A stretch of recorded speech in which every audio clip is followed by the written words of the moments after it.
On one of our first dates, Drew and I went to the coolest hot chocolate cafe. So as a throwback favor to our wedding guests, we're giving everyone jars of hot cocoa, and we're making these spoons today. I'm gonna write a special message on these spoons with this wooden burner. We're gonna dip it in chocolate so that when you put it in the hot chocolate, it's gonna reveal a message. Here is what you'll need to make a spoonful of love. Wooden spoons, a mug full of chocolate. Next, you need a wood burner, and you'll also need a cookie sheet and parchment paper, cellophane bags, and to finish it off, ribbon and scissors. All right, we are gonna get started with the wood burning. I'm gonna be super cheesy and write "My heart melts."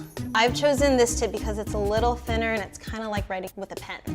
And I'm gonna add a heart on the spoon itself. You can write anything you want on here. You can write a funny message, something sweet. Can you read it? The next step is we are gonna melt the chocolate. I'm gonna use the microwave just because it's easier. I'm gonna do 10 to 15-second intervals and then stir it in between so that the chocolate doesn't burn, because if you burn chocolate, you're not my friend anymore. Keep stirring until it's super creamy. It's time to dip it. Just dip it in.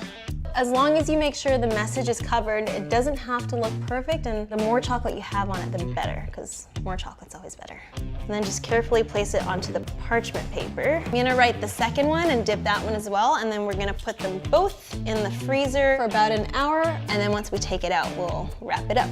Magic! These are frozen and ready to be bagged up and attached to the mason jar with cocoa with a pretty ribbon.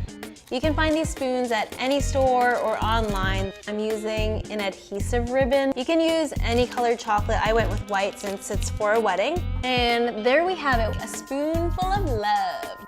I cannot wait to share these with our guests. We're not only sharing hot cocoa, we're sharing a little throwback story. And Drew and I are gonna have to test these out, just to see if it works.